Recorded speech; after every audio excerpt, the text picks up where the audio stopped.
PT Kalijaga Citra Budaya Suara 98,5 FM. KCBF Radioku, inspirasi spirit hati.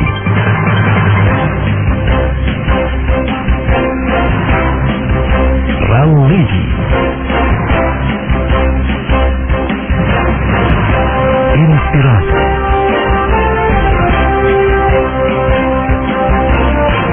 motivasi,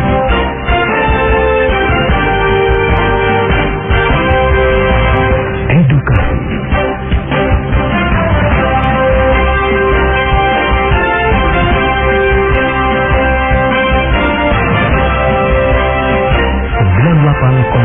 FM KCBL Radioku, inspirasi spirit hati.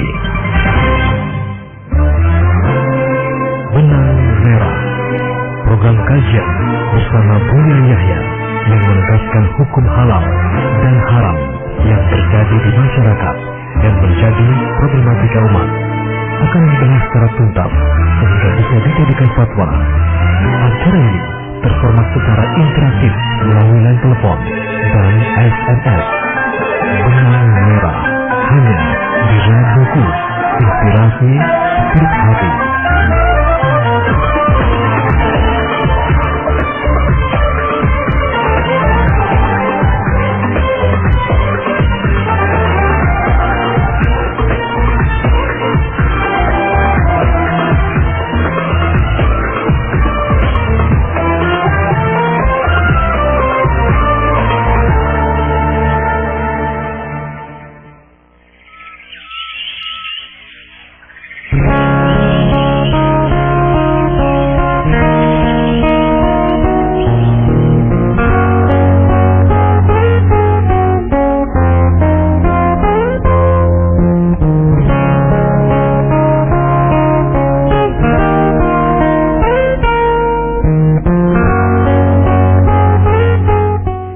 Assalamualaikum warahmatullahi wabarakatuh. Bismillah, walhamdulillah, wassalatu wassalamu ala rasulillah Sayyidina Muhammad bin Abdullah wa ala alihi wa sahbihi wa mawalah, amma ba'd. Selamat pagi sahabatku, apa kabar semua? Semoga sahabatku di pagi yang cerah ini Anda dalam keadaan sehat walafiat dan dalam lindungan Allah Subhanahu wa ta'ala. Hati yang selalu merindukan Allah Subhanahu wa ta'ala, hati yang selalu merindukan Sayyidina Muhammad sallallahu alaihi wasallam, dan lisan yang selalu dihiasi dengan kalimat zikir kepada Allah Subhanahu wa ta'ala. Sahabatku, kembali kami berdua, Ajay Ramadan dan Kang Ozi, menemani Anda di ruang dengar Anda 98,5 FM Radioku, inspirasi spirit hati. Pagi hari ini kita berada di program Benang Merah, yaitu program yang membahas seputar permasalahan di masyarakat, hukum halal haram, sahabatku, bersama guru kita Buya Yahya.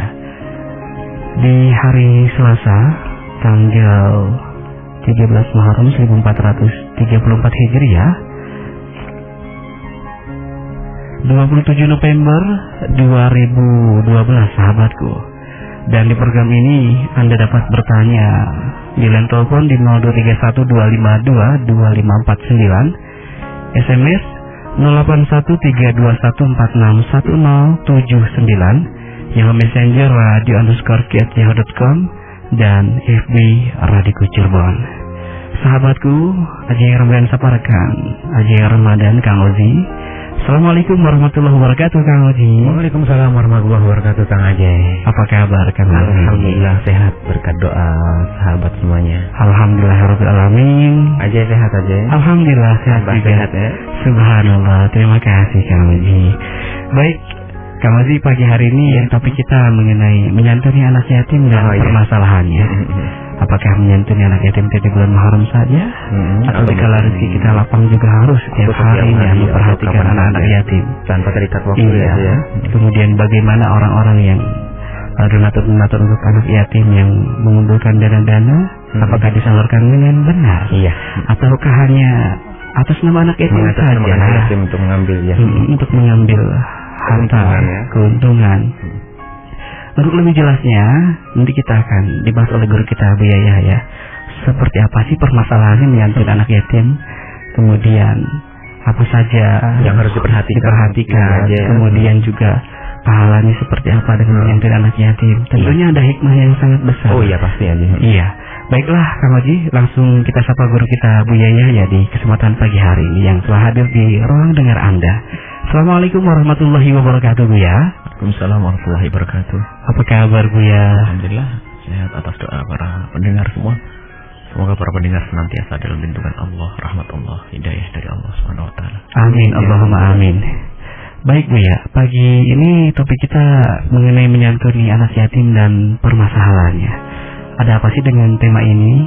Apakah banyak terjadi permasalahan ketika orang menyantuni anak yatim seperti hanya memanfaatkan atas nama anak yatim saja, ataukah penyalurannya kurang benar? Kemudian bagaimana pengarahan secara syariat yang benar? Silahkan Buya, tafadhal untuk dimulai. Bismillahirrahmanirrahim. Assalamualaikum warahmatullahi wabarakatuh. Waalaikumsalam warahmatullahi wabarakatuh. Alhamdulillah, wassalatu wassalamu ala rasulillah Sayyidina Muhammad bin Abdullah wa ala alihi wa ashabihi wa mawala, amma ba'd. Ada banyak hal atau permasalahan di seputar anak yatim yang harus dijelaskan, dan insya Allah kalaupun ada orang yang melanggar dari kaum muslimin terhadap apa yang kami sampaikan, itu umumnya karena tidak sadar, insya Allah bukan karena ingin masuk neraka. Iya. Jadi ada beberapa hal yang harus kita perhatikan di dalam urusan anak yatim, karena ini benang merah langsung saja. Ada beberapa hal atau paling tidaknya 6, 7 atau 8 masalah yang perlu dihadirkan di sini, dan bisa ditambah lagi kalau ada waktu nanti. Iya. Yang pertama adalah bahwa menyantuni anak yatim itu tidak ada anjuran khusus di dalam menyantuni anak yatim di bulan Muharram. Sudah menjadi budaya masyarakat dari barat dan timur di Indonesia Raya, Sabang sampai Merauke, itu biasanya menyantuni anak yatim di bulan Muharram. Nah ini, akan tapi yang harus kita ketahui bahwa tidak ada anjuran khusus, perintah khusus menyantuni anak yatim di bulan Muharram, di bulan Suro. Akan tapi harus tahu juga kita bahwa untuk menyantuni anak yatim di bulan Muharram bukan sesuatu yang dilarang. Namanya berbuat baik juga boleh-boleh saja. Hanya yang menjadi permasalahan adalah di saat bulan Muharram itu hanya bulan Muharram dianggap sebagai bulan santunan anak yatim, sehingga banyak orang yang lalai di bulan-bulan yang lainnya. Sebab harus diketahui bahwa anak yatim itu butuh makannya tidak hanya di bulan Muharram saja. Karena memang benar, karena sebagian orang kaya pun kadang-kadang kalau menyantuni anak yatim itu adalah di bulan Muharram saja, ngumpulin duit untuk bulan Muharram. Jadi ada duitnya sudah ada di bulan Ramadan bulan ini, tapi ternyata mau diberikan di bulan Muharram karena apa? Dia punya kegiatan rutin untuk menyantuni di bulan Muharram, sehingga menunda memberikan kebaikan kepada anak yatim. Nah ini yang harus diperhatikan, bahwa dan yang mendapatkan jaminan dari Rasulullah SAW kabar gembira untuk masuk surga bersama Nabi, yaitu ana wa kafilul yatimi kahataini. Imam Bukhari meriwayatkannya. Aku bersama orang yang merawat anak yatim kahataini. Nabi Muhammad sambil berisyarat dengan dua jemarinya. Maksudnya sangat dekat sekali. Dua jemari, jari telunjuk dan jari tengah. Itu artinya apa? Surganya orang yang merawat, bukan sekedar menyantuni, menjamin kehidupan anak yatim. Menjamin kehidupan anak yatim itu seperti hataini, dua jemari yang sangat dekat, maksudnya dengan surganya Nabi Sallallahu Alaihi Wasallam. Maka ini yang harus kita hadirkan. Jadi semuanya itu ayo kita bersemangat untuk menyantuni, untuk menjamin kehidupan anak yatim. Bukan hanya menyantuni sesaat, kadang-kadang menyantuni setahun sekali. Sudah begitu lihat anak yatim yang harus dikarak ke sana kemari, haus, lapar dan sebagainya. Ternyata suruh ngantri hanya dapat 25.000 untuk makan setahun, atau bagaimana? Ini adalah satu hal yang harus dicermati, diperhatikan. Maka kami ingin bahwasanya yang mendengar acara ini langsung tergerak hatinya untuk mengambil satu anak yatim, dibawa ke rumahnya kalau bisa. Kalau ternyata rumahnya adalah bukan rumah yang baik, maka dia bisa bertanya kepada para asatid. Kita pun bisa menjembatani nanti beberapa pesantren yang kita kenal di Jawa Timur sana. Ada di situ beberapa anak yatim-yatim. Anak yatim yang tulus, guru-guru yang sesungguhnya adalah tulus. Kadang sang guru itu menjamin kehidupan anak yatim. Kita bisa mengambil bagian satu misalnya. Anda mungkin ada mengambil. Mungkin sekolah itu biayanya per bulan hanya 300 atau 500 ribu. Anda ambil. Nanti Anda langsung atas nama anak ini Anda bisa kirim rekening ke tempat tersebut. Nah, baik. Kemudian kalau mungkin Anda berat untuk sendirian, mungkin Anda bisa berbisik dengan sahabat, yuk bertiga, sehingga 100-an ribu setahun. Dan ketahuilah kalau Anda yang semacam ini, itulah yang mendapatkan jaminan bersama Nabi Sallallahu Alaihi Wasallam. Masalah jadi bukan santunan sesaat yang hanya yang itu ya alhamdulillah berbuat baik insya Allah. Akan tapi yang disanjung oleh Nabi adalah kafil yang menjamin kehidupan anak yatimnya. Ini yang harus kita perhatikan. Dan ketahuilah bahwa dengan kebaikan yang Anda lakukan kepada anak yatim itu ternyata membuka kebaikan untuk anak-anak Anda. Kalau Anda ingin menjadikan anak Anda berhasil, maka jangan hanya mengandalkan kecerdasannya dan kekuatan ekonomi Anda. Itu tidak. Akan tapi apa menjadi berkah manfaat itu adalah di saat Anda dongkrak keberhasilan putra-putri Anda adalah dengan Anda menyantuni anak yatim atau dengan Anda menjamin kehidupan anak yatim. Anda punya anak 4 dengan biaya 2 juta misalnya, 500-an kali 4. Anda tambah anak yatim 1 yang Anda rawat biarpun tidak harus di rumah Anda, di pesantren mana Anda biayai, maka ketahuilah seperti yang dijanjikan oleh Rasulullah disabdakan oleh Nabi, wallahu fi aunil abdi ma kana al-abdu fi auni akhihi. Maka karena Anda menolong anak yatim tadi, maka itu menjadikan sebab Allah memberikan pertolongan kepada Anda dan anak-anak Anda. Jadi jangan sampai di rumah kita itu tidak, atau rumah kita atau kita tidak punya anak yatim yang kita rawat. Adapun merawat di rumah kita memang harus ada tantangan, misalnya akhlak, mungkin kemahramannya dengan anak kita, betul, atau mungkin kita tidak mampu dalam mendidiknya, mungkin berat. Tapi dengan cara semacam ini kita bisa mengambil beberapa pesantren, ada anak yatim itu langsung Anda ambil namanya dia, nanti langsung masukkan rekening ke pondok tersebut setiap bulan. Jadi orang tuanya tidak usah biayai, ibunya tidak usah biayai, maka Anda yang biayai, masya Allah. Inilah yang akan mendapatkan jaminan dari Nabi Sallallahu Alaihi Wasallam sama Nabi Sallallahu Alaihi Wasallam di surga. Baik, itu yang pertama yang harus diperhatikan. Baik, bukan menyantuni, tapi menjamin kehidupan anak yatim. Ada wakafil yatimi. Sehingga banyak hadis yang lain adalah memberi makanan dari yang ia makannya. Kemudian ini juga melembutkan hati. Kemudian yang kedua adalah kadang menyantuni anak yatim yang sifatnya setahun sekali ini kadang-kadang kan digedekan, dibesarkan. Masya Allah luar biasa. Suatu ketika kami dikagetkan di sebuah mimbar dan subhanallah ilmu itu ternyata tidak cukup dari buku yang kita baca. Kadang kesadaran akan ilmu itu dari orang yang tidak kita duga kalau itu bahkan dari orang yang mohon maaf mungkin lebih di bawah kita ilmunya atau mungkin guru murid kita. Suatu ketika kami dikagetkan dengan sebuah pertanyaan di saat kami di mimbar besar di Jawa Timur sana. Tiba-tiba ada yang bertanya bahwasanya waktu itu berbicara masalah nyantuni anak yatim. Bagaimana hukumnya menggunakan duit anak yatim untuk acara semacam ini, memberi biaya dekor, sound dan sebagainya.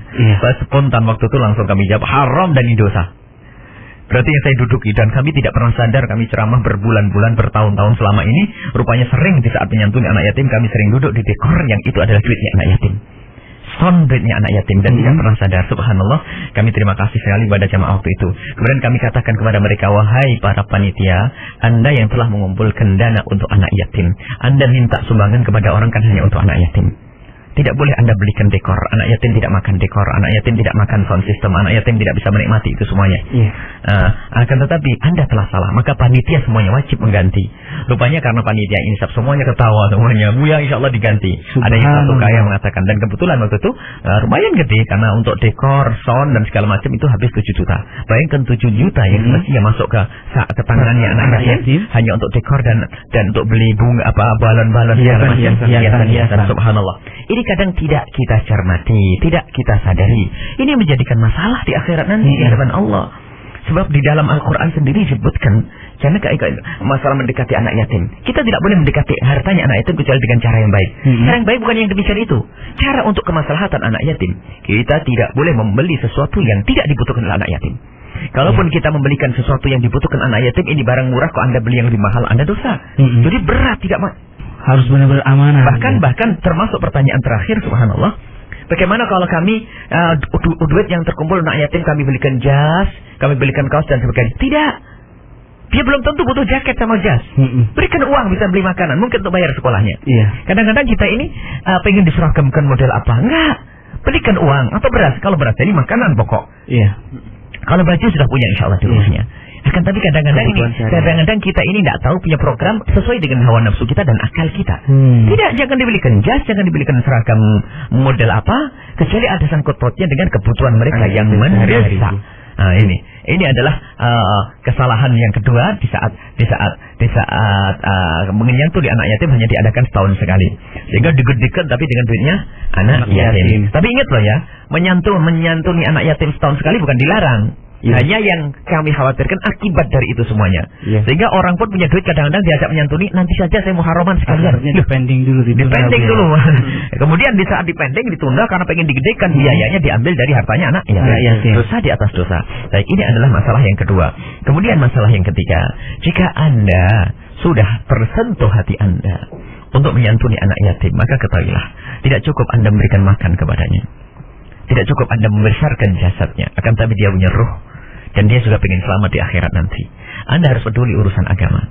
Dan ini pernah terjadi pada satu orang yang alhamdulillah dia adalah orang yang insyaf baik.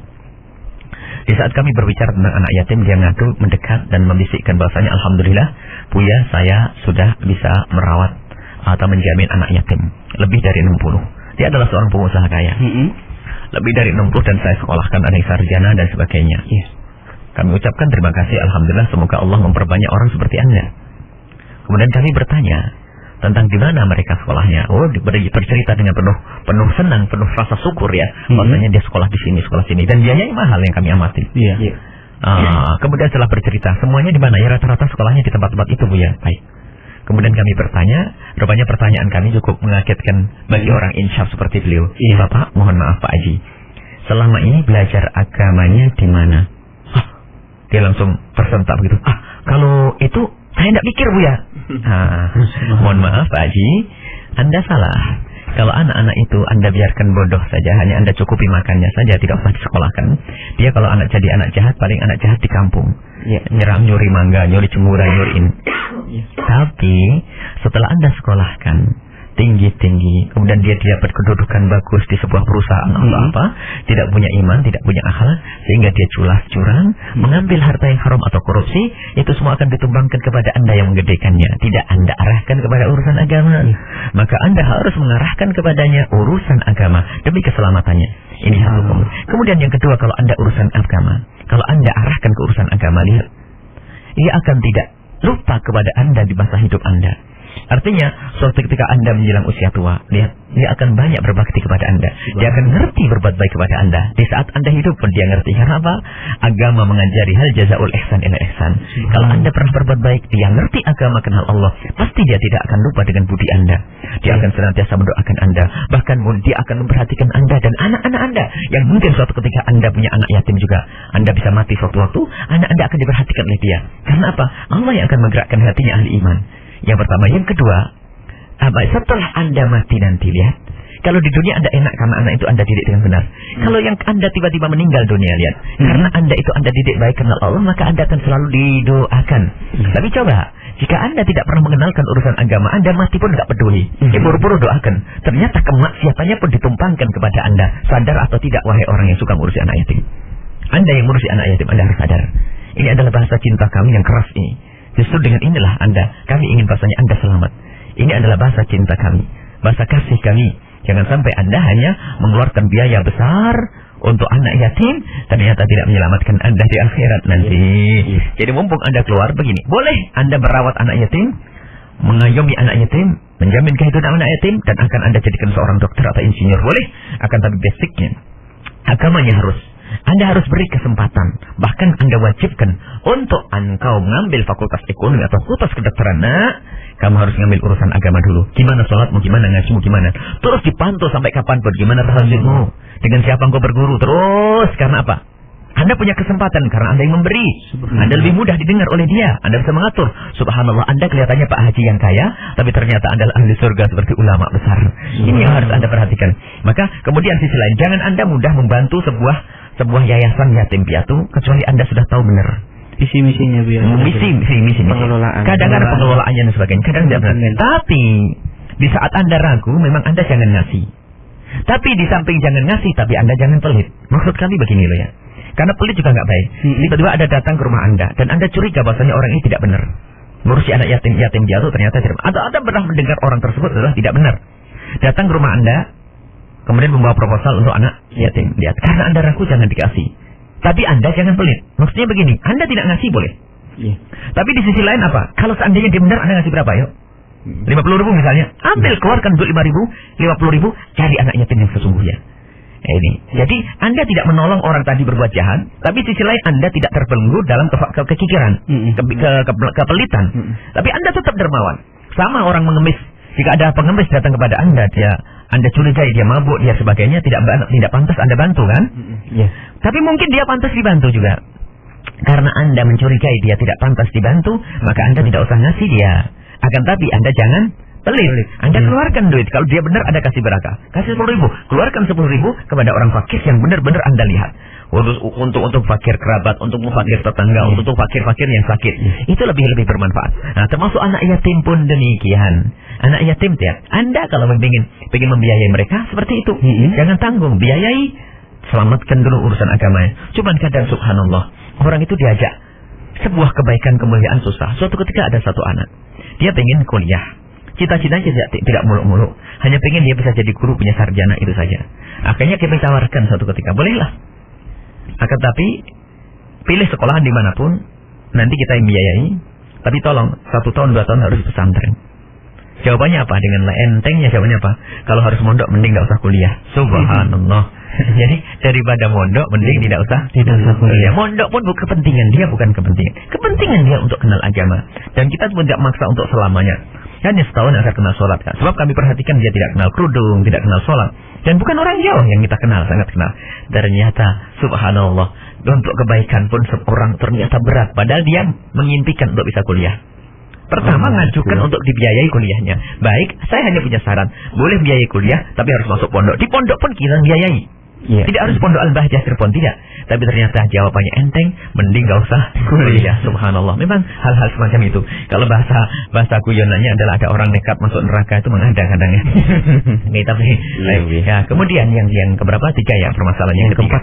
Yang keempat bahwa menyantuni menjamin kehidupan anak yatim yang harus diperhatikan. Jadi setelah Anda tergerak tadi, ini yang ketiga ya, yang setelah Anda tergerak, yang ketiga sudah kan? Iya. Kalau Anda tergerak, tolong jangan salah Anda menyantuni, membiayai kehidupan anak yatim. Kemudian yang keempat adalah anak yatim, yayasan yatim. Hati-hati, banyak kejahatan di balik yayasan anak yatim. Ketahuilah, innal ladzina yakuluna amwalal yatama dzulman innama yakuluna fi butunihim nar.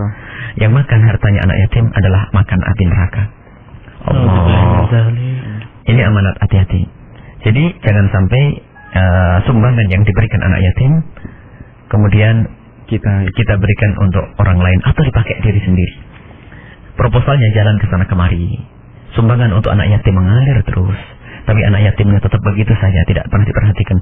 Yang kaya ustadznya, subhanallah. Itulah orang pakai jubah dan imamah yang masuk neraka jahanam. Maka kita harus waspada, wahai orang-orang yang ngurusi anak yatim. Tidak gampang, jangan tergiur. Jangan sampai Anda hanya mementingkan anting istrimu. Ketahui ya, anting istrimu dari anak yatim menghantarkanmu ke neraka.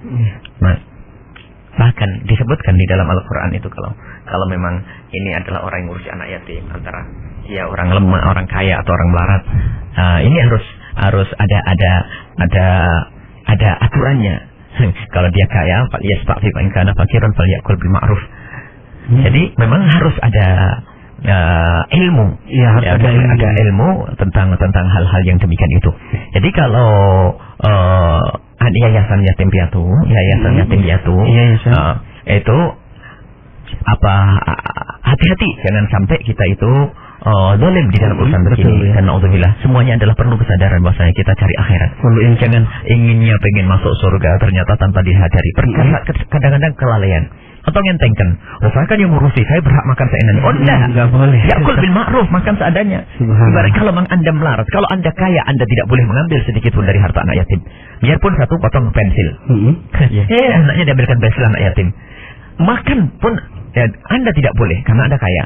Kalau Anda tidak mampu, Anda tidak punya kerjaan lain, Anda tidak punya harta, kemudian Anda kok dibebani anak yatim, misalnya seorang ibu atau apa, Tiba-tiba Anda dibebani anak yatim, di situ ada hartanya, falyakul bil ma'ruf, dia boleh makan seadanya. Dia makan seadanya, makan sedikit seperlunya, misalnya ya. Iya, ala kadarnya. Itu pun nanti sebagian ulama mengatakan, kalau tiba-tiba dia kaya, diberi oleh Allah kekayaan, maka dia ganti. Kalau dia mati tidak sempat kaya, ya tidak apa-apa karena dia, tapi ma'ruf sedikit. Bukan makan pun ala kadarnya, sama dengan anak yatim. Jangan anak yatimnya dapat sepotong daging, dianya potong 2 potong paha ayam. Ini adalah karu-karuan, naudzubillah. Jadi ini adalah bahasa cinta kami kepada pengurus yatim yaitu jangan sampai kita pakai kopiah, kelihatannya ahli sujud, ternyata adalah ahli neraka gara-gara anak yatim.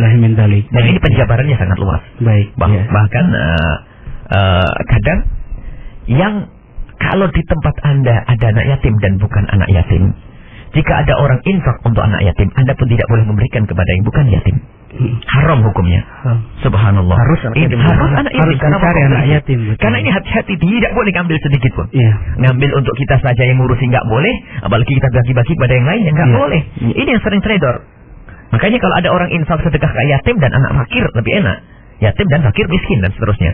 Tapi kalau sudah anak yatim, hati-hati. Yayasan yatim, hati-hati.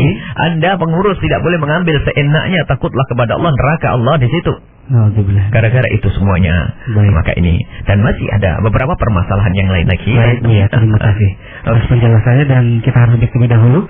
Dan sahabatku, tadi subhanallah sudah diterangkan oleh guru kita Buya Yahya mengenai menyantuni anak yatim.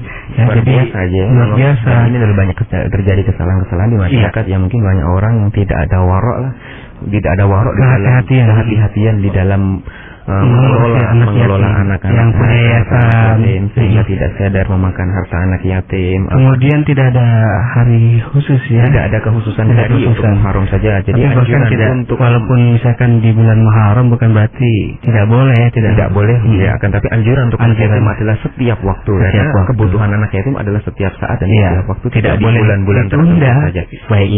Baik Kang Haji, terima kasih ya. Dan kita harus bersedia dahulu, sahabatku. Bagi Anda yang bertanya bisa di line telepon di 0231252249 ataupun di SMS 081321461079. Dan ada beberapa hal penting lagi yang akan dilanjutkan oleh guru kita Buya Yahya. Sahabat, kita bersama Radio Inspirasi Spirit Hati.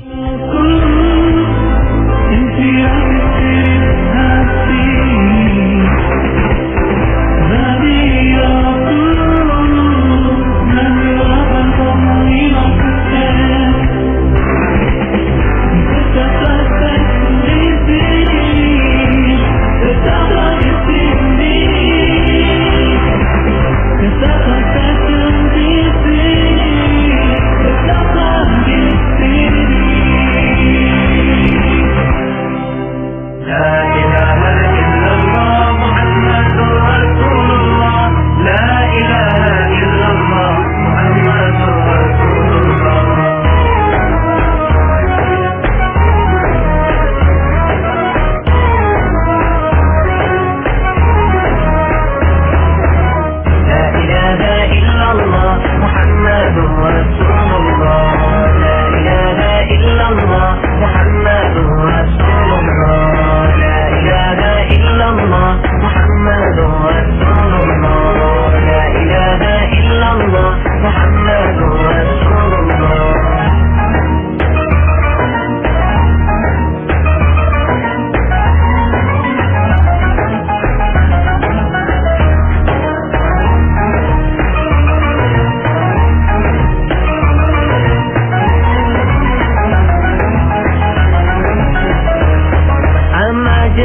all your plans, your wonders I beseech, they brought me where I am.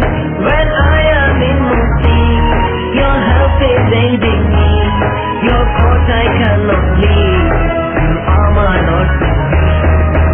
La ilaha illallah, Muhammadur Rasulullah. La ilaha illallah, Muhammadur Rasulullah. La ilaha illallah, Muhammadur Rasulullah. La ilaha illallah, Muhammadur Rasulullah.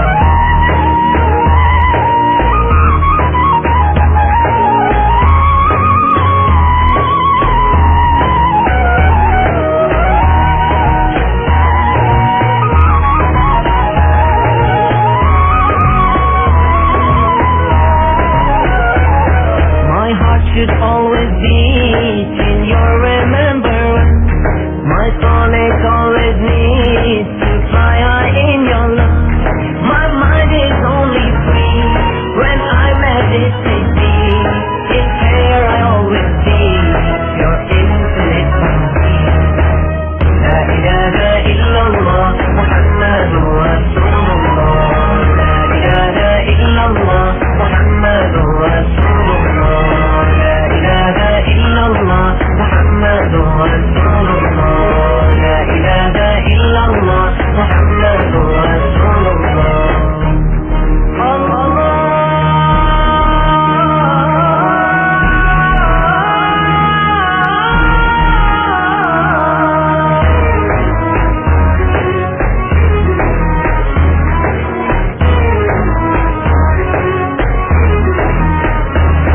We're blessed that we are in your beloved Ummah, the seal of messengers, Muhammad Mustafa.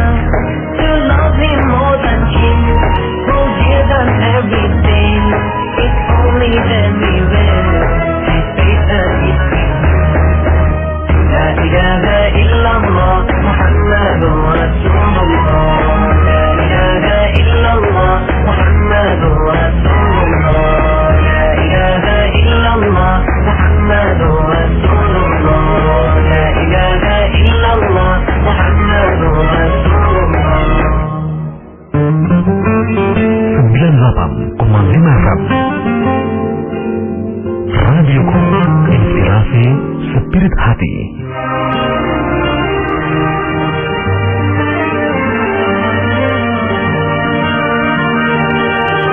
Radioku 98,5 FM Cirebon, inspirasi spirit hati.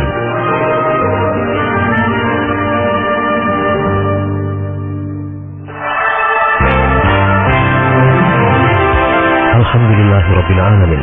Telah hadir SD ITA Al-Bahjah, Sekolah Dasar Islam Tahfiz Al-Quran Al-Bahjah.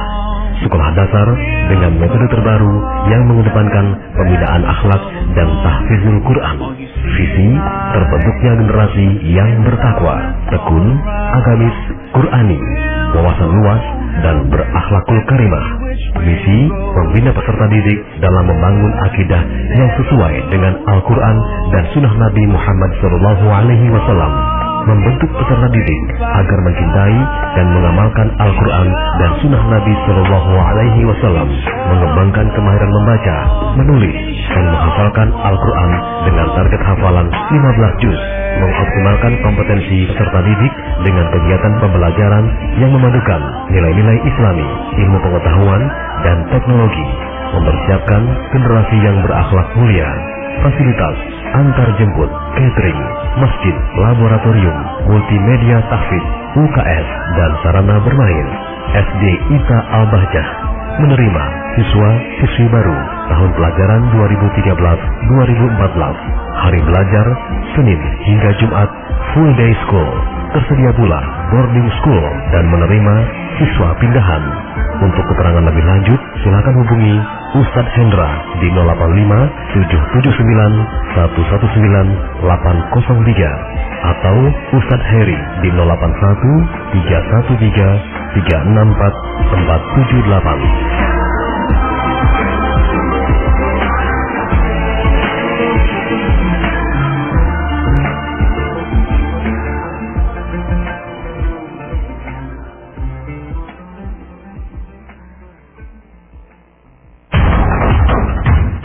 terbaru dari Al-Bahjah Tour and Travel. Al-Bahjah Tour and Travel.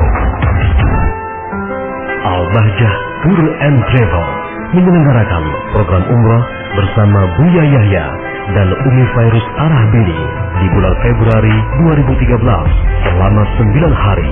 Untuk pendaftaran, Anda dapat datang langsung ke Majelis Al-Bahjah, Jalan Pangeran Cakrabuana, nomor 179, Blok Gudang Air, Kelurahan Sendang, Kecamatan Sumber, Kabupaten Cirebon. Atau hubungi Haji Afam, telepon 081 382 550 494. Haji Rizki, telepon 085 324 946 875.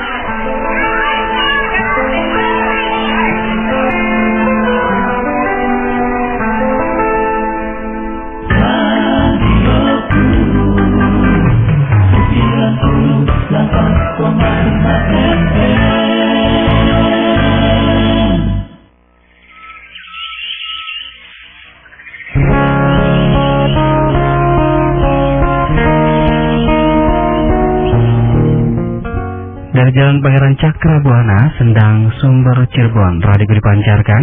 Dan sahabatku, pagi hari ini Anda masih di program Benang Merah bersama guru kita Buya Yahya. Sahabatku, tema kita di kesempatan pagi hari ini mengenai menyantuni anak yatim dan permasalahannya. Tadi beliau sudah banyak menjabarkan bahwasanya menjadi anak yatim itu tidak ada anjuran khusus di bulan Muharram atau bulan surah, akan tetapi bukan berarti menjadi tidak boleh ya menyantuni di bulan haram.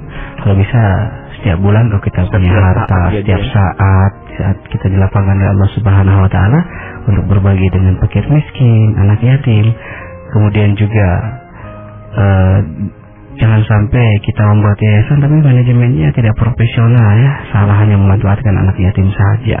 Iya, itu juga bermasalah sahabat ya. Anda akan diminta pertanggungjawaban di hadapan Allah Subhanahu Wa Taala. Kita tidak buka cerita aja dulu ya, karena masih ada pembahasan selanjutnya. Nanti kalau pembahasan sudah selesai, topik-topik yang dibahas nanti kita akan lanjutkan dengan tanya jawab sahabatku. Baik, Bu ya, silakan dilanjutkan. Berikutnya Bu ya, yang kelima.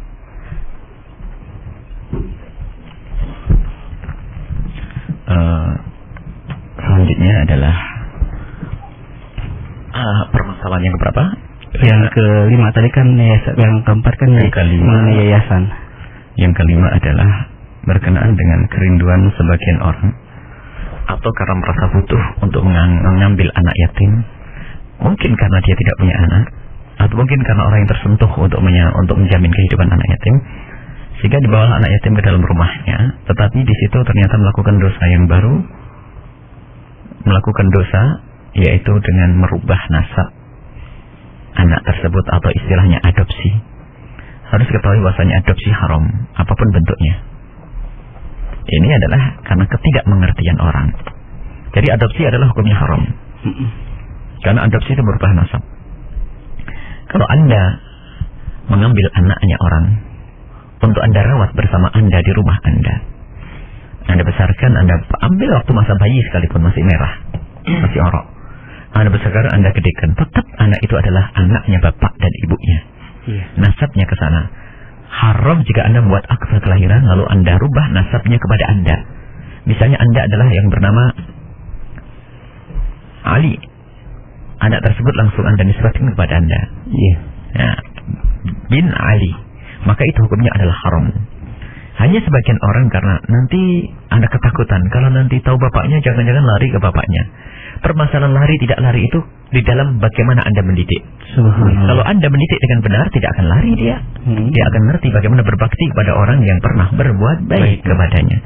Tetapi biarpun itu anaknya sendiri loh ya, anak kandungnya sendiri, kalau salah mendidik, alangkah banyaknya anak meninggalkan orang tuanya, tidak peduli orang tuanya, bahkan tidak dekat kepada orang tuanya kecuali hanya menginginkan hartanya. Bahkan kadang terbelit di hatinya, kapan ibuku mati agar aku dapatkan warisannya. Jadi permasalahan dalam pendidikan.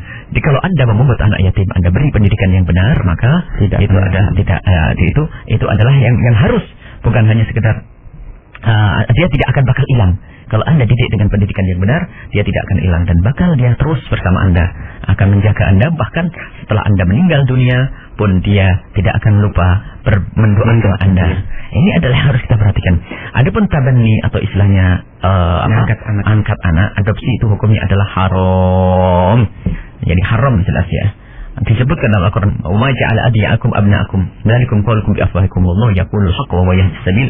Al-Ahzab cerita tentang tabanni, tentang adopsi. Ceritanya Rasulullah pernah mengadopsi seorang anak yang bernama Zaid bin Harithah sehingga dirubah menjadi Zaid bin Muhammad, sehingga datang ayat Al-Quran menyatakan itu semuanya. Karena itu madorotnya besar. Misalnya apa? Kalau bapaknya ternyata menjadi orang cukup, akhirnya anak ini terhalangi dari mewarisi bapaknya sesungguhnya kan? Iya. Nah, kalaupun misalnya dia kaya, anak ini kaya, akhirnya bapaknya pun tidak bisa mewarisi dia. Ataupun Anda yang memungut, lihat, Anda punya anak sendiri, sehingga anak sendiri, jatahnya anak Anda sendiri akan juga diambil oleh anak yang Anda angkat itu. Kemudian masalah kemahraman, aurat yang harus ditutup. Pokoknya ini membawa petaka. Jadi mengadopsi itu dengan rubah nasab ini sangat berbahaya dan hukumnya haram mutlak. Tidak ada ulama yang mengatakan tidak. Tapi banyak ulama yang terjerumus karena enggak teledor. Enggak menyadari tiba-tiba mengadopsi. Adopsi karena apa? Kadang ilmu itu tidak disadari. Ikut-ikut aja ya. Adopsi, anak angkat enggak. Memungut anak, merawat anak, menggedikan anak ya. Itu adalah satu hal yang sangat mulia, tapi jangan merubah nasabnya. Yang tidak diperbolehkan merubah nasab. Kalau membawa anak ke rumahnya ya boleh, bagus itu. Iya. Asalkan didik yang benar, kenal Allah ya. Kemudian ud'uhum li abaihim. Kalau ingin memanggil seorang yang engkau rawat adalah dengan bapaknya. Kalau Anda misalnya ada nama Abdul Rahman, Anda adalah Abdurrahman. Kemudian Anda ketemu anak namanya Ali bin Abdullah. Ali bin Abdullah. Ali Anda punggut, wahai Bapak Abdurrahman. Maka Ali panggil ya Ali bin Abdullah, jangan langsung Ali bin Abdurrahman. Termasuk hal yang ini kesalahan latah dalam salah itu adalah di Indonesia ini tidak tahu ikut mana. Katanya kaum muslimin 90%.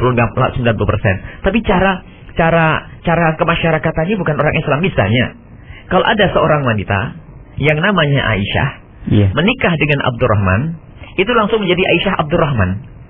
Atau langsung ikut suaminya. Ini kan aneh, unik. Tidak ada dalam Islam kayak begitu. Atau kadang langsung namanya berubah Bu ya, dengan nama suaminya. Nah, itulah yang saya kayak Ibu Ahmad kayak. Ini baru. Ini saya bisa bahasanya Abdurrahman menikah dengan Aisyah menjadi Aisyah Abdurrahman. Bagaimana ini semuanya? Nah, ini keunikan yang tidak pernah dicermati. Kalau namanya Aisyah binti Ali, nikah dengan Abdurrahman tetap Aisyah binti Ali, Aisyah Ali, bukan Aisyah Abdurrahman. Nah, ini kadang-kadang dinisbatkan kepada suaminya, bahkan ustadz atau sebagainya, keteledoran. Makanya beberapa waktu yang lalu ada menyebut Umi dengan di belakangnya adalah nama kami. Jadi ini adalah suatu kesalahan ya, karena orang awam tidak ngerti ya dimaafkan. Tapi kalau sebuah yayasan lembaga melakukan yang demikian unik. Baik, adopsi adalah tidak diperkenankan, merubah nasab. Di dalam Islam hak seorang wanita hak menjaga nasabnya ke bapaknya sampai ini tidak bisa direbut. Nah, jika kalau nikah 3 kali bisa berubah, besok namanya Abdurrahman menjadi Aisyah Abdurrahman. Kalau besok cerai jadi Abdullah, Aisyah Abdullah. Jadi Ali, Aisyah Ali. Jadi itu. Maka yang harus kita cermati hal-hal yang kadang di masyarakat terjadi, tapi itu suatu kesalahan hanya karena tidak ada yang mencermati, tidak ada yang mengingatkan, sehingga begitu saja berjalan sehingga seolah-olah itu menjadi sebuah kebenaran. Baik, kemudian yang terakhir adalah masalah anak zina. Semoga Allah menjaga kita semua dari zina. Dan yang pernah terpeleset dalam zina semoga diampuni oleh Allah Subhanahu wa taala, dijaga oleh Allah Subhanahu wa taala. Baik. Masalah anak zina, ketahuilah bahwa anak zina tidak punya dosa. Dan hati-hati dengan hadis palsu yang sering dikumandangkan oleh para ustadz, bahwasanya anak zina tidak bisa masuk surga sampai 7 keturunan. Allah, ini adalah hadis dusta atas nama Rasulullah dan dia tempatnya di neraka. Tidak boleh kita meriwayatkan hadis macam itu. Hanya anak zina bisa menjadi waliullah. Anak zina bisa menjadi seorang yang soleh. Itu kan dosa ibunya. Wala taziru waziratun wizra ukhra. Dosa ibunya tidak akan dibawa-bawa kepada anak. Maka anak zina itu lebih yatim daripada anak yatim. Kalau kita menemukan anak yatim, bisa saja dia hidup di lingkungan baik, ibu yang baik. Akan tapi kalau sudah ibunya seorang pezina, subhanallah, kalau kita besarkan di bawah naungan ibu pezina, maka kita akan mencetak pezina-pezina baru lagi. Dan bisa saja seorang melakukan zina itu bukan karena dia adalah orang jahat, orang jelek. Mungkin karena orang kepleset sehingga perlu ditutup yang demikian ini. Maka kita perlu mengayomi anak-anak yang seperti itu. Anak yatim yang lebih yatim adalah anak zina. Nah ini. Kemudian punya tugas lagi di balik ini semuanya. Kita punya tugas untuk menutup aib ibunya juga, untuk menutup aib anaknya. Ada fikih itu hanya di kitab saja, tidak bisa diterjunkan di masyarakat. Fikih kitab itu begini, jika ada seorang wanita melahirkan anak tanpa bapak, atau bapaknya itu menikahinya, suaminya itu menikahinya setelah anak itu hamil besar, baru beberapa bulan kok terlahir, maka fikih berbicara, nasabnya tidak bisa sambung kepada bapaknya. Berarti nasabnya kepada ibunya saja. Itu kan hanya fikih di dalam kitab. Iya. Akan tapi dalam masyarakat tidak mungkin kita sebutkan. Kemudian di sekolah misalnya ada seorang anak ditanya, bin siapa kamu? Bin ibunya. Loh kenapa bin ibunya? Bapaknya di mana? Ibu saya zina. Akankah begitu disebut-sebut? Ternyata ada fikih itu di dalam kitab saja. Yang tidak bisa diterapkan di masyarakat terang-terang. Akan tetapi kalau ada orang semacam itu, kita kemas. Kita kemas bagaimana kita setting. Kita cerita, kita membuat cerita bahasanya bapaknya meninggal atau apa. Bapaknya siapa? Sebut nama saja yang tidak ada orangnya. Nama yang tidak sama istilahnya. Nama tapi tidak ada orangnya. Sekiranya apa? Anak itu tertutup aibnya. Ibunya tertutup aibnya. Anak merasa besar hatinya. Kalau sampai di mana-mana tahu bahwa ini anak jadah kalau bahasa kita itu. Heran kok sampai masyarakat tahu anak jadah ini yang salah siapa? Ulama, masyarakat. Sampai ada di kampung kita itu ada orang seperti itu. Orang dari anak haram, dari anak zina. Kampung semuanya tahu kalau dia adalah anak zina. Kalau bahasa Jawa Timur namanya kowar. Itu gak tahu semua. Bagaimana kok bisa tahu? Mana tugas ulama untuk menutup? Mana tuh ini? Permasalahannya apa? Ini adalah ilmu yang luput dari cermatan. Sehingga begitu saja. Sehingga ada anak zina. Karena fikihnya sepotong tadi. Jadi kalau ada seorang anak zina, maka nasabnya kepada ibunya, tidak kepada bapaknya. Itu hanya dalam konteks keluarga kecil itu saja. Di masyarakat nggak boleh. Jangan sampai nanti sudah, apalagi mau menikah nanti. Walinya, kalau dia anak perempuan, nanti walinya siapa? Karena bapak yang menikahinya tidak bisa jadi wali. Paham itu fikihnya. Itu fikih di situ. Akankah nanti di mahkamah lalu kita berkata, mana walinya? Nggak ada. Walinya hakim saja. Kenapa harus hakim? Karena ibu saya dulu zina. Begitu. Kebodohan itu. Maka ternyata harus dikemas. Ada malah wali hakim gampang. Kita katakan bapaknya pergi di tempat yang jauh, kita hubungi tidak bisa. Atau mungkin dengan tahkim, orang alim yang ngerti permasalahan ini dianggap oleh kedua mempelai. Jadi kedua mempelai, misalnya mohon maaf, misalnya ada anak zina yang saya pungut, ya kan? Atau misalnya Anda atau saya contoh saja, biasanya kalau contoh lebih gampang. Saya menikahi seorang wanita yang dia adalah punya anak zina, kan begitu? Sehingga di masyarakat selama ini karena saya menutupinya, berarti masyarakat mengetahui bahasanya dia adalah anak saya. Tapi tetap nasabnya kan tidak ke saya. Nasabnya ke ibunya. Akan tapi dalam urusan pernikahan bisa saja kita kemas tutup dengan tahkim atau dengan hakim. Tahkim apa? Kedua mempelai untuk menyerahkan pernikahan kepada saya. Kedua mempelai menyerahkan Buya, saya serahkan pernikahan saya kepada Buya. Saya terima, namanya saya muhakam. Kemudian saya menikahkan, orang tidak tahu. Kalau saya menikahkan atas nama wali, tidak sah karena saya bukan walinya. Tapi kalau saya menikahkan atas nama muhakam, sah. Ini adalah ilmu yang sering luput. Jadi perlu kita ilmu menutup aib. Ilmu menutup aib itu sangat penting dan lebih penting. Karena membongkar aib itu lebih dosa daripada zina itu sendiri. Sehingga wanita itu mulia di masyarakatnya. Anak itu besar hatinya. Sebab kalau anak tahu ibunya berzina, sangat mudah untuk menjadi berzina. Di saat dihadapkan kepada suatu permasalahan syahwat, dia akan teringat ibunya. Tapi ingat ibunya juga zina, dia akan nyantai saja. Ibu saya pun tidak bakal bisa marah kepada saya. Kenapa? Ibu saya juga zina. Na'udzubillah. Maka ini harus ditutup. Itu ilmu baru. Dan ini insya Allah juga akan kita bahas pada pertemuan yang akan datang. Bagaimana cara menutup zina dan bagaimana orang hamil di luar nikah dan seterusnya. Kita bahas secara detail karena ada fatwa pincang. Misalnya hamil di luar nikah, orang hamil duluan baru nikah sah, itu saja tanpa dihubungkan dengan masalah li'an dan sebagainya. Tapi ini pembahasan detail, pembahasan yang panjang lebar. Insya Allah akan kita sampaikan yang akan datang. Akan tapi jelas bahwasanya anak zina adalah yatim. Seperti anak yatim karena tidak berbapak. Justru harus kita perhatikan lebih, bukan saja urusan ekonomi tapi akhlaknya, pergaulan lingkungannya. Kemudian sebelum kita menolong anaknya, kita harus menolong ibunya. Kita sadarkan akan takut kepada Allah, akan siksa neraka, akan busuknya zina dan sebagainya. Dan alhamdulillah banyak orang-orang dengan cara semacam itu akan kembali kepada Allah. Akan tetapi yang bermasalah adalah jika manusia, wanita yang terjerumus dalam zina tidak ditolong, sehingga di masyarakatnya orang pada tahu kalau dia adalah pezina, sehingga dia akan nyantai. Pun orang sudah tahu saya zina, kenapa saya tahan-tahan? Makanya ini, maka menutup adalah aib ini adalah luar biasa. Dan kita menceritakan zinanya seseorang namanya Gazaf. Kalau Gazaf Anda dicambuk 80 kali. Bukan saja urusannya dicambuk 80 kali, dosanya Gazaf adalah sangat luar biasa. Bahkan kalau kita mengunjing orang zina, mengunjing itu sendiri lebih gede dosanya daripada zina. Na'udzubillah min dzalika. Allah a'lam bishawab. Baik Bu ya, terima kasih atas story yang disampaikan mengenai menyentuh anak yatim dan permasalahannya. Tadi yang terakhir mengenai anak zina ya, atau ini ya, sahabat kita dikenal anak zina adalah tidak bisa menjadi wali Allah, bisa menjadi kekasih Allah, waliullah ya, bukan langsung dipangkas dengan hadis palsu, dusta ya, jangan bahwasanya dia tidak akan masuk surga ya. Surat diturun itu adalah hadis yang salah. Jangan sampai berdusta atas nama Sayyidina Muhammad sahabatku ya.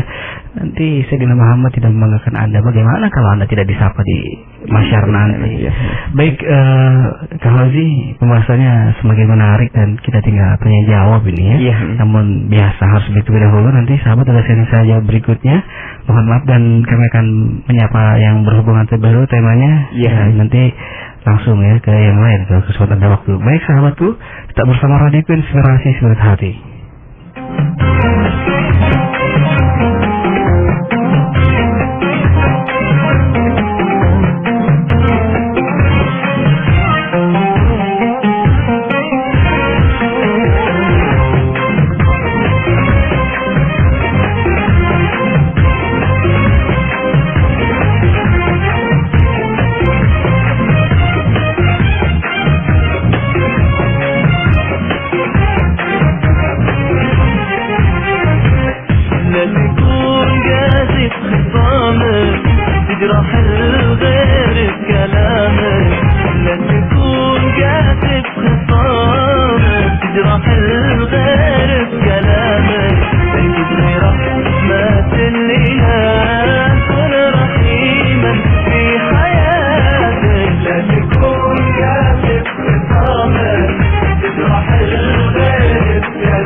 تجرح الغير بكلامك لا تكون قاسي قاسي تجرح الغير بكلامك انت ابني رحمة الإله كن رحيما في حياتك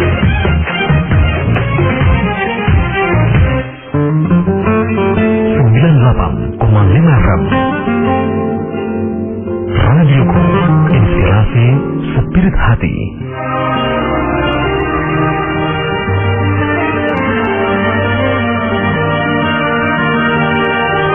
Radioku 98,5 FM Cirebon, inspirasi spirit hati.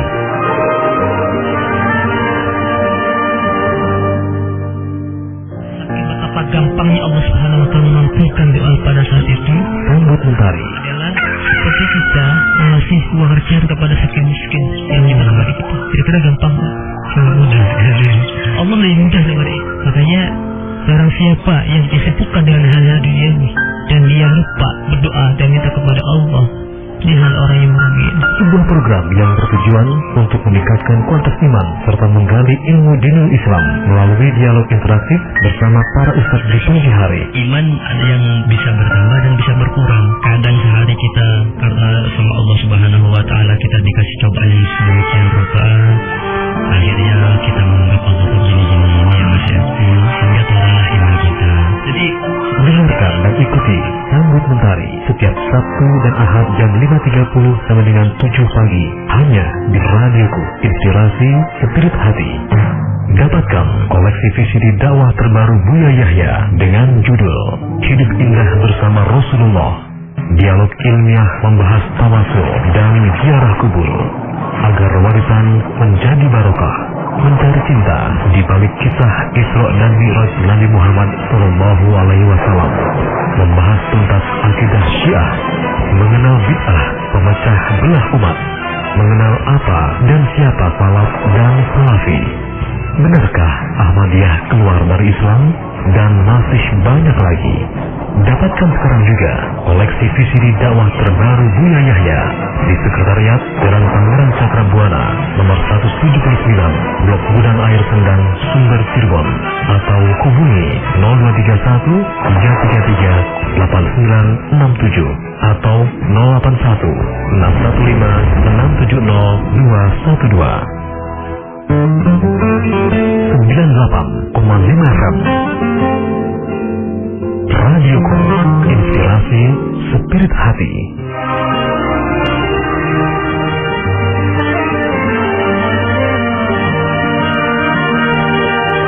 Radioku 98,5 FM Cirebon, inspirasi spirit hati.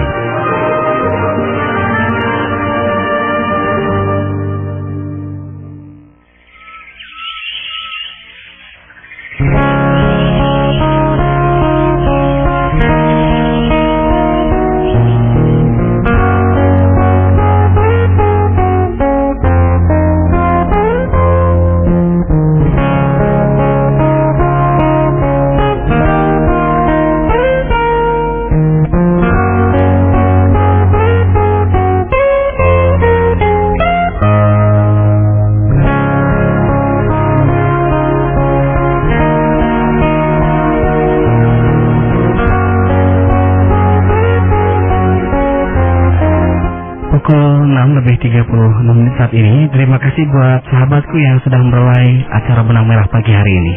Untuk Radio Azam FM 103,5 Karimun, Kepulauan Riau, Radio Darul Mustafa Lumajang, Jawa Timur, Radio Madinatus Salam 90,9 FM Banjar, Kalimantan Selatan, Radio MBS FM 107,7 FM Gresik, Radio MBS 107,9 FM Blitar, Radio Wadi Bogor 102, Sukabumi, Sumedang, dan lain-lain. Radio streaming di Lampung, Radio Panua 103,8 FM Pahuato, Gorontalo, Sulawesi, dan radio lainnya sahabatku yang belum menginformasikan kepada Jaya Ramadan ya. Silahkan saatnya sesi tanya jawab. Sahabatku yang mau bertanya silakan menghubungi 023125225492. Penelpon terlebih dahulu sesen pertama. Halo, assalamualaikum. Terputus, silakan. Baik, silakan Kang Ozi. Barangkali ada yang mau ditanyakan. Baik. Sambil menunggu dan telepon. Baik, Buya ini mau tanya. Kita sering baik, dan telepon terlebih dahulu ya, Kang Ozi, nanti kita tanyakan. Halo, assalamualaikum. Waalaikumsalam. Iya, passwordnya. Allahumma sholli ala sayyidina Muhammad wa ala ali Muhammad. Allahumma sholli wa sallim wa barik alaihi wasahbihi. Dengan siapa di mana? Dengan Adi di Sumber. Dengan Adi di Sumber. Adi di Sumber. Baik, langsung bertanya kepada guru kita, Bu ya, silakan. Ini Buya, saya tanya, kan tiap bulan itu mertua saya dapat amanah buat bagi-bagiin duit buat anak yatim. Tapi ibu mertua saya itu ngasih tetangga, ya ibunya udah nggak ada, tapi bapaknya masih ada. Tapi bapaknya itu nggak pernah ngasih duit, jadi terus juga adanya ditanten. Baiknya. Jadi apa boleh enggak gitu? Cuman itu kan kita buat anak yatim. Iya. Jadi itu aja ya. Assalamualaikum. Waalaikumsalam warahmatullahi. Baik, terima kasih buat Mas Hadi di Sumber. Satu pertanyaan kembali di line telepon di 0231252254. Halo, assalamualaikum. Waalaikumsalam. Iya, passwordnya. Mohon maaf, radio monitor di rumah volumenya dikecilkan karena feedback di sini. Oh iya. Ya, baik, terima kasih. Dengan siapa di mana? Oh, dengan Aisyah di Plumbon. Aisyah di Plumbon. Baik, silahkan langsung kepada Bu Yayah ya untuk bertanya. Ya, assalamualaikum Bu ya. Saya mau tanya tapi di luar dari tema. Di masyarakat itu kan sering ada ini ya, ada wanita, misalnya ada wanita hamil di luar nikah. Terus orang sudah pada tahu kalau dia itu hamil di luar nikah, hamilnya tuh malah udah dapat besar, itu udah dapat 5 atau 6 bulan. Terus sama orang tuanya tuh malah dinikahkan dengan orang yang zina, yang zinanya. Malahan orang tuanya itu mengadakan walimah gitu, resepsi pernikahan gitu. Sampai ya orang-orang yang nggak tahu dari undangan yang jauh-jauh itu akhirnya kan pada tahu semua itu bahwa pengantin wanitanya itu lagi hamil gitu loh, hamil karena zina. Terus yang mau saya tanyakan itu hukumnya menghadiri resepsi pernikahan itu bagaimana? Kalau sebenarnya kita itu udah tahu bahwa si wanitanya itu sudah hamil tuh hukumnya apa gitu. Baik, terima kasih. Cukup satu pertanyaan. Iya, itu aja. Baik, terima kasih. Sama-sama. Waalaikumsalam warahmatullahi wabarakatuh. Baik, cukup 2 pertanyaan dari line telepon karena SMS dan juga Yahoo Messenger sudah banyak yang bertanya. Silakan Bu ya, yang pertama tadi dari Mas Hadi.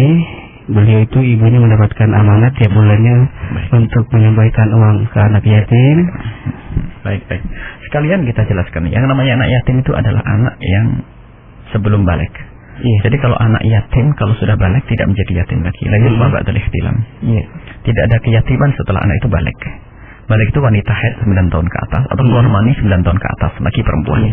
Kalau tidak keluar mani umur 15 tahun hijriah itu baru disebut balik. Jadi kalau belum keluar mani, biarpun usianya 9-10 atau belum haid tidak disebut sebagai balik, maka masih bisa disebut sebagai yatim. Nah, maka harus hati-hati. Selagi bukan yatim, kalau itu hartanya anak yatim tidak boleh. Dia punya bapak. Bapak itu adalah tulang punggung, tapi tidak ngurusin. Bisa diambilkan dari hartanya orang fakir, tidak bisa diambilkan hartanya anak yatim. Ini sangat khusus ini, makanya tidak boleh main-main. Ibu Anda adalah melakukan satu kesalahan, harus segera tobat, menghentikan itu semuanya dan dikodok, diganti itu semuanya kalau mampu. Karena tidak seperti makanya semuanya harus punya ilmu. Kalau berbuat baik, ngurusi masjid, ngurusi zakat, ngurusi anak yatim, kalau tidak dekat dengan ulama bisa saja salah. Dipikir benar kayak masuk surga atau masuk neraka. Enggak, itu haknya anak yatim. Tidak boleh diberikan kepada orang kayak begitu. Dia punya bapak, kenapa disebut yatim?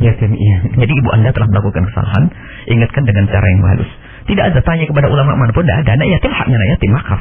Jadi ulama yang nggak karu-karuan. Kenapa? Haknya anak yatim dijaga. Para ulama terdahulu itu masalah urusan membangunkan rumahnya anak. Anda misalnya diberi tanggung jawab untuk membangunkan, merawat hartanya anak yatim.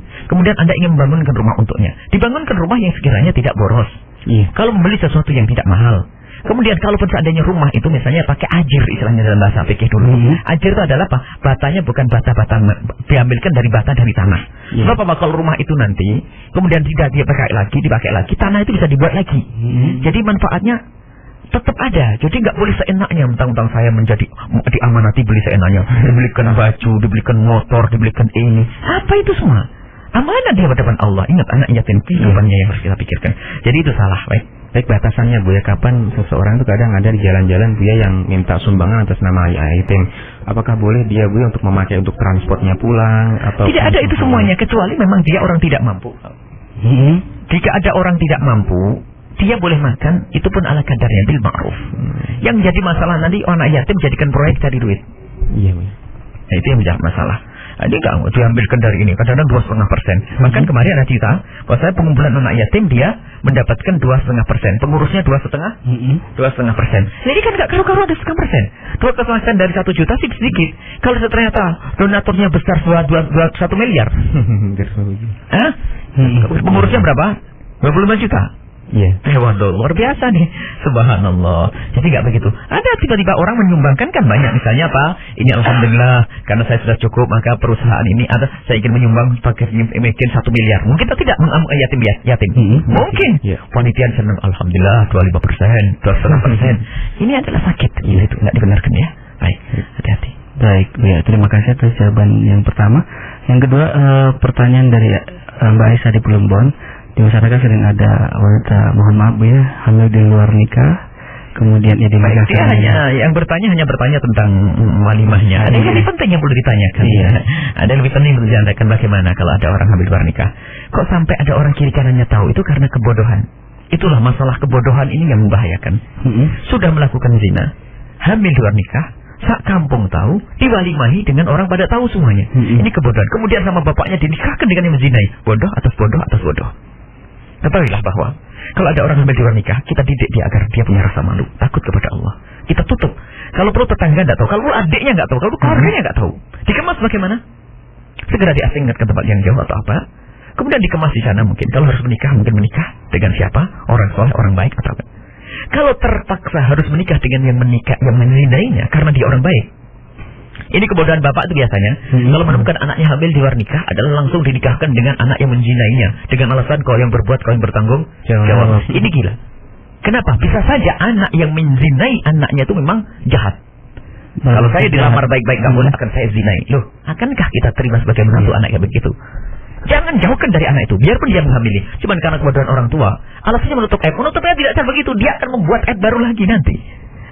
Dia akan membuat aib baru. Suatu ketika ada seorang perempuan menuntut agar dinikah seorang laki-laki. Ternyata dalam waktu yang bersamaan ada wanita lain yang menuntut agar menikahi. Karena apa? Dia juga jago zina. Dalam waktu bersamaan menghamili 2 orang. Ayo. Karena memang orang kalau mau zina dia akan zina dengan yang lainnya. Na'udzubillah. Maka kebodohan orang tua. Kalau menikahkan anak yang telah hamil di luar nikah dengan laki-laki menzinai. Kalau memang laki-laki itu baik, atau mungkin ditutup sampai kelahiran. Menutupnya bagaimana? Ada caranya.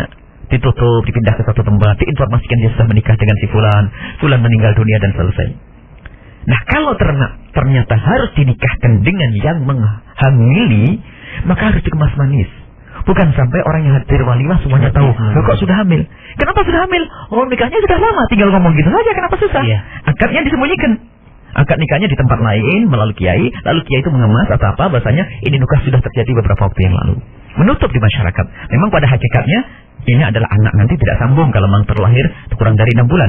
Tetapi menutup aib ini sangat penting, jangan sampai dia dihinakan di masyarakat. Nah, kalau ada orang yang sudah masyhur dengan kezinaannya, Anda tidak boleh datang. Karena apa? Dia menjadi tidak malu lagi dengan zina. Anda tidak usah datang walimah ke tempat. Kalau memang itu sudah suaranya adalah orang berzina, maka Anda tidak boleh datang. Karena apa? Menjadikan zina itu menjadi biasa. Anda tidak boleh datang. Akan tapi kalau memang itu orang menutup, Anda harus pura-pura, malah harus datang. Anda maka menutup, wah ini nikahnya sudah lama kok, atau bagaimana nih? Baik-baik. Tapi kalau memang syiar zinanya tampak di situ, semua orang pada tahu dia hamil di luar nikah, dinikahkan, nikahnya adalah nikah apa ya? Maka saat itu Anda tidak boleh datang ke tempat itu karena dikhawatirkan Anda ikut menggedekan syiarnya zina. Wallahu a'lam bishawab. Baik, terima kasih Bu atas jawabannya dan cukup pertanyaan dua penelpon sahabat ya. Kami harus beralih ke Yahoo Messenger ataupun SMS. Baik, ada dari sahabat kita di Bandung, ada Kerizal Maharom dengan nama akun Kerizal Maharom di Bandung. Assalamualaikum warahmatullahi wabarakatuh Bu ya. Waalaikumsalam warahmatullahi wabarakatuh. Saya punya teman perempuan yang non muslim. Beliau menikah dengan laki-laki muslim. Saya tidak tahu bahwa itu haram bagi muslim menikah dengan non muslim dan sempat lupa untuk mengingatkan. Saat hamil dia masuk Islam, alhamdulillah, tapi saat melahirkan beliau meninggal dunia. Tapi anaknya selamat. Bagaimana yang harus diberi tahu ke suaminya Bu ya? Terima kasih. Baik, subhanallah. Jadi ada pernikahan sebelum dan setelah.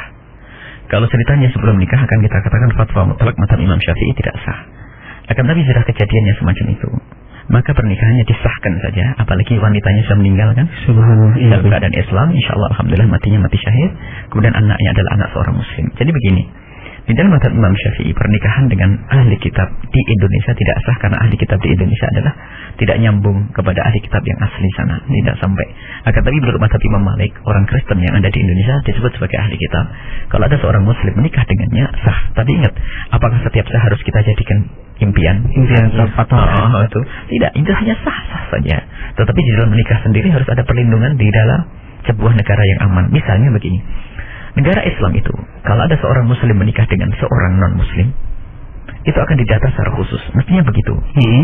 Kalau seandainya nanti punya anak, biasanya kalau kita membuat contoh itu langsung saja. Kalau pakai gambar orang lain repot. Saya menikah dengan orang non-muslim. Anggap saja. Iya. Ikut pendapatnya Malik. Di saat saya menikah dengan orang non-muslim, kemudian saya punya anak. Ini didata anaknya. Kalau saya tiba-tiba mati sewaktu-waktu, hak habonah, hak mendidiknya tidak diberikan pada ibu yang Nasrani tadi. Langsung diambil alih oleh negara. Tapi di negara yang tidak aturan begini, ya berbahaya. Maka menjadi haram. Benar yang Anda tanyakan. Biarpun sah menurut mazhab Malik akan masuk bab haram. Yang dikhawatirkan apa? Kalau ternyata baru punya anak sudah punya anak 5 kecil-kecil, tak taunya sang laki-laki meninggal, suami meninggal, lihat siapa yang bakal mendidik anaknya? Istrinya yang Nasrani akan kebawa kepada agamanya, musibah ini nanti. Baik, ini. Jadi itu disahkan saja pernikahan sudah jangan karena biarpun istilahnya asalkan dulu dengan cara Islami. Atau memang tidak dengan cara Islami, berarti kalau memang dicek lagi cara Islami misalnya diikutkan oleh pendapat yang mengatakan sah atau kiai yang menikahkannya menduga bahasanya itu adalah sah, kecuali nikahnya di gereja. Kalau nikah di gereja tidak sah, maka itu adalah bukan anaknya. Jadi yang menjadi masalah nasab anak yang saat ini apakah bisa sambung kepada bapaknya atau tidak.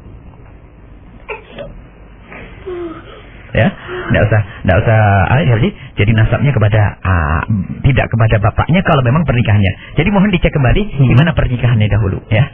Kalau pernikahannya dahulu adalah sesuai dengan petunjuk ulama, biarpun diikutkan dengan satu mazhab Malik atau yang lainnya, maka kita anggap sah saja karena itu orang awam. Al-amila madhabalahu, ikut siapa saja. Tapi kalau ternyata nikahnya di gereja atau tidak benar, maka anaknya itu tidak nyambung nasabnya kepada sang bapaknya. Baik, ya.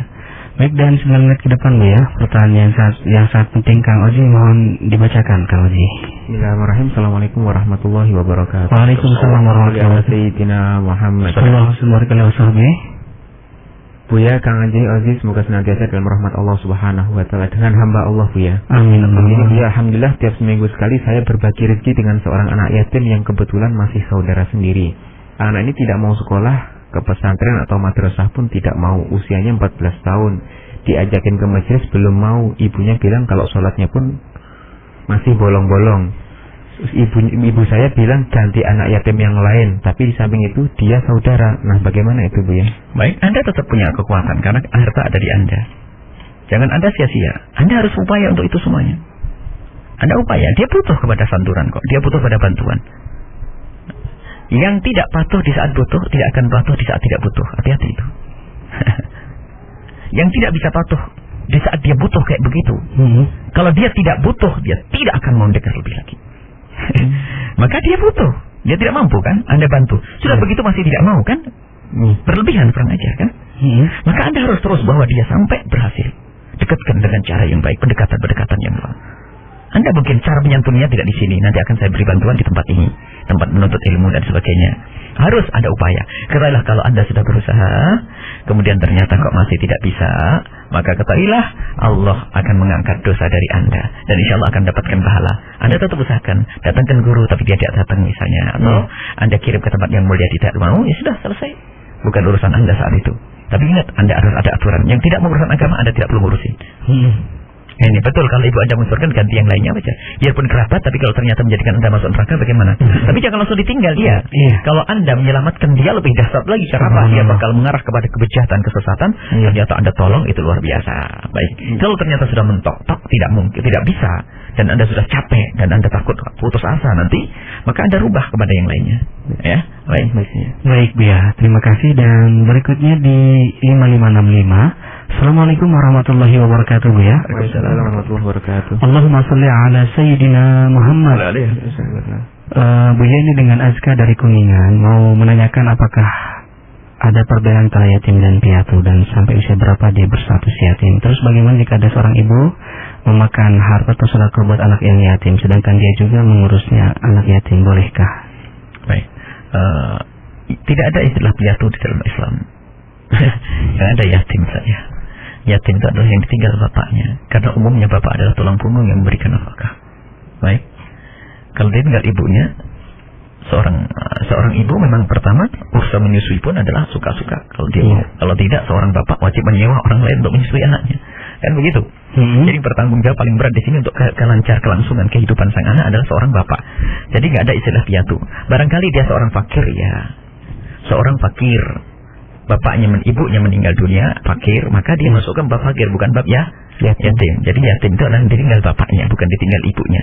Baik, kemudian tadi, kalau seorang ibu punya anak yatim, bagaimana dia menjual belikan urusan anaknya, membelanjakan duit anak yatim, itu hati-hati. Ibu yang ditinggal suaminya, ibu, kalau ada ibu janda ditinggal suaminya, hati-hati. Harta yang ditinggal suami Anda adalah harta Anda dan harta anak yatim. Jangan sampai seenaknya Anda jual sini, jual itu. Kadang-kadang membeli tanah atas nama sertifikat ibunya, padahal itu hartanya sang anak. Dan tiba-tiba sang ibu meninggal dunia, na'udzubillah, ibu menikah lagi dengan laki-laki itu mengambil hartanya yatim. Anda yang menjadi sebab dosa. Jadi kalau ibu mempunyai anak yatim, anak-anaknya dari suaminya, maka tolong dipilah mana harta. Kalau ibu punya duit sendiri, makan ibu dari duitnya ibu, jangan makan dari duitnya anak. Untung-untung anak makan di duit Anda, hebat. Tapi yang bermasalah jika Anda makan duitnya anak, sementara Anda punya, tapi Anda makan duitnya anak yatim, haram bagi seorang ibu yang demikian itu. Nah, karena dia punya, kecuali ibu melarat tidak punya, nimbrung bersama anak yatim itu boleh-boleh saja.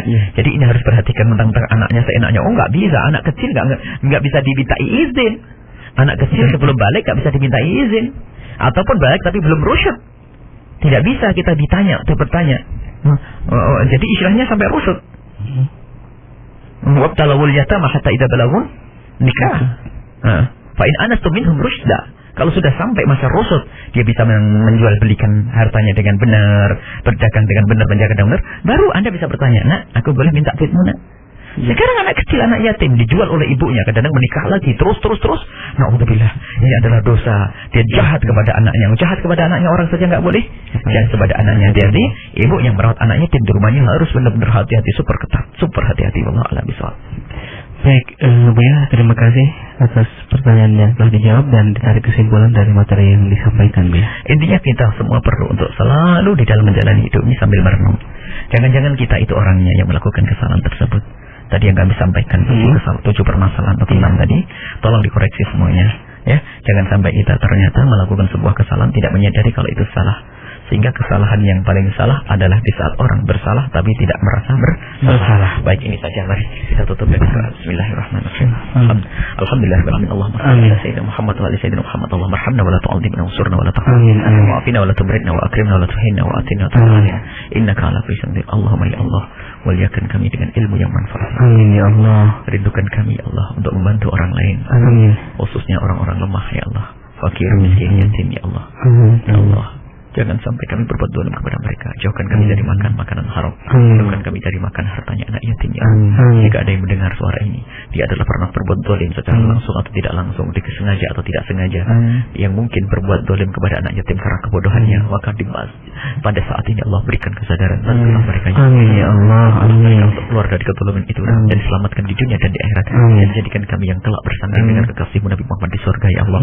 Ya Allah, ya Allah, pikirin kami kelak di surga bersama kasihmu Nabi Muhammad, kirim kami di mahsyar bersama kasihmu Nabi Muhammad. Ya Allah, ampuni dosa kami, dosa guru-guru kami dan orang tua kami, berikan kasih sayang kepada mereka semua ya Allah. Ya Allah, kami tahu dan sadar Engkau bisa menjadikan anak-anak kami yatim suatu waktu. Maka kami mohon panjangkan umur kami, biarkan anak kami besar. Dan jika ada di antara yang mendengar ini adalah mempunyai ibu-ibu yang punya anak yatim, berikan kepada mereka kekuatan untuk mendidik anak-anak mereka, untuk menjaga amanat-amanat ini ya Allah. Ya Allah, Engkau sungguh maha kuasa. Ya Allah, Engkau maha kuasa ya Allah. Engkau maha kuasa ya Allah. Berikan kepada kami keikhlasan, kepada saya bersuami keikhlasan, keikhlasan dalam beramal, dan terima amal kami, panjangkan umur kami dalam ketaatan serta sehat walafiat, dan berikan kepada kami semua husnul khotimah, dalam iman, dan kami mohon ya Allah, jadikanlah ucapan kami kelak di akhir hayat kami adalah kalimat agung dan mulia, la ilaha illallah Muhammadur Rasulullah, la ilaha illallah Muhammadur Rasulullah, la ilaha illallah Muhammadur Rasulullah. Rabbana atina fid dunya hasanah wa fil akhirati hasanah wa qina adzabannar. Sallallahu ala sayyidina Muhammadin wa ala alihi. Al-Fatihah. Bismillahirrahmanirrahim. Alhamdulillahirabbil alamin arrahmanir rahim maliki yaumiddin. Iyyaka na'budu wa iyyaka nasta'in. Ihdinas siratal mustaqim. Siratal ladzina an'amta 'alaihim ghairil maghdubi 'alaihim waladdallin. Amin amin ya Allah. Amin.